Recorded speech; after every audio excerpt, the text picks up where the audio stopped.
Hi all, welcome to my YouTube channel RS baking. ఈరోజు మన video వచ్చేసి home made vanilla eggless cake ఎలా చేసుకుందామో నేను ఈ వీడియోలో చూపిస్తున్నాను. వీడియో మాత్రమే ఎక్కడ మిస్ చేయకుండా ఎండ్ వరకు చూడండి. ఫస్ట్ ఒక బౌల్లో హాఫ్ కప్ ఆఫ్ మిల్క్ని తీసుకుంటున్నాను. ఇందులో నేను 1 టీ స్పూన్ ఆఫ్ లెమన్ని యాడ్ చేస్తున్నాను, ఎందుకంటే అవి విరగడానికి పాలు. మీరు 1 టీ స్పూన్ ఆఫ్ లెమన్ ప్లేస్లో మీరు వెనిగర్ కూడా యాడ్ చేసుకోవచ్చు. అండ్ దీన్ని ఒక సైడ్కి అలా పెడినా విరుగుతాయి. నేను ఇక్కడ మిక్స్ చేసుకుంటున్నాను, ఒక 2 minutes అలా మిక్స్ చేసుకుంటున్నాను పాలు విరిగే వరకు.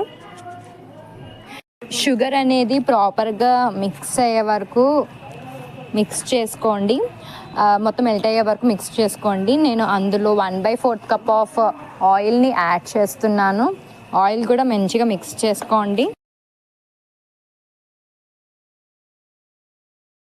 ఇక్కడ నాకు ఆయిల్ అనేది కనిపించట్లేదు, అలా మిక్స్ చేసుకోండి. నేను అందులో 1 టీ స్పూన్ ఆఫ్ వెనిలా ఎసెన్స్ని యాడ్ చేస్తున్నాను.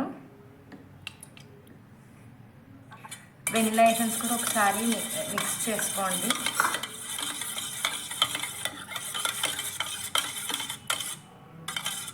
అండ్ ఇందులో నేను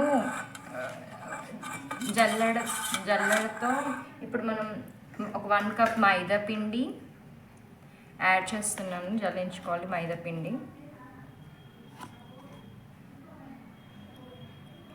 and 1 teaspoon of baking powder ఇందులోనే వేసుకొని జల్లించుకోండి.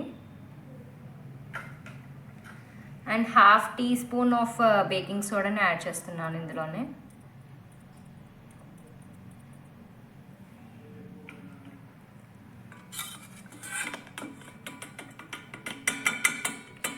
మనం జల్లించుకున్న దాన్ని ఇట్లా కట్ అండ్ ఫోల్డ్ మెథడ్లో కట్ చేసుకోవాలి. ఒక సైడ్ ఈవెన్గానే కలిపి మిక్స్ చేసుకోండి.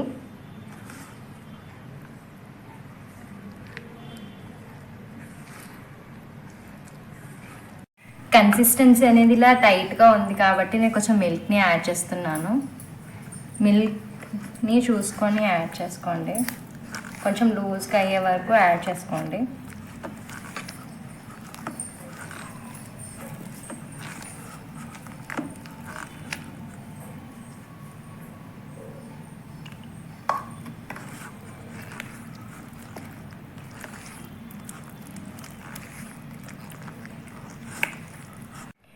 కన్సిస్టెన్సీ అనేది ఇట్లా లూజ్గా ఉండాలి. మీరు కట్ అండ్ ఫోల్డ్ మెథడ్లో ఈవెన్గా మిక్స్ చేసుకోండి. నేను ఇందులో టూటీ ఫ్రూటీని నేను యాడ్ చేసుకుంటున్నాను. మీరు ఏదైనా యాడ్ చేసుకోవచ్చు.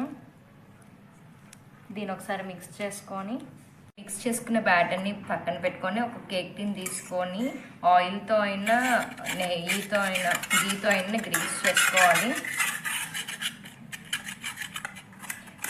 దీని మీద మీరు మైదా పిండి నన్ను యాడ్ చేసుకోవచ్చు. నేను ఇక్కడ బటర్ పేపర్ అనేది యూజ్ చేస్తున్నాను.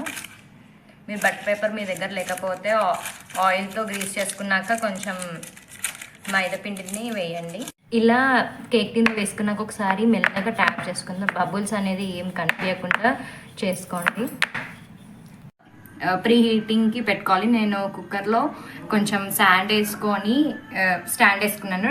మీడియం ఫ్లేమ్లోనే ప్రీ హీటింగ్ అనేది పెట్టుకోవాలి. 10 minutes ప్రీ హీటింగ్ అయ్యి కేక్ అనేది రెడీ అయిందో లేదో చెక్ చేస్తున్నాను. నేను 35 minutes తర్వాత చూస్తున్నాను. స్పూన్తోని డిప్ చేసి చూడండి కేక్ అనేది రెడీ అయిందో లేదో. ఇక్కడ మనకి స్పూన్కి ఏం లేకపోతే కేక్ అనేది రెడీ అయింది. ఇక్కడ నాకు కేక్ అనేది రెడీ అయింది.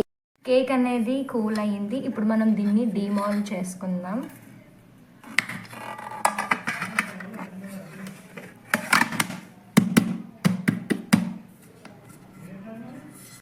కేక్ అనేది నాకు ఇంత ప్లఫీగా వచ్చింది. మీరు కూడా ఒకసారి ఈ రెసిపీని ఇంట్లో ట్రై చేసి చూడండి. నేను కేక్ ఎలా ఉందో మీకు ఇక్కడ చూపిస్తున్నాను. నాకు కేక్ అనేది ఇంత ప్లఫీగా అనేది వచ్చింది.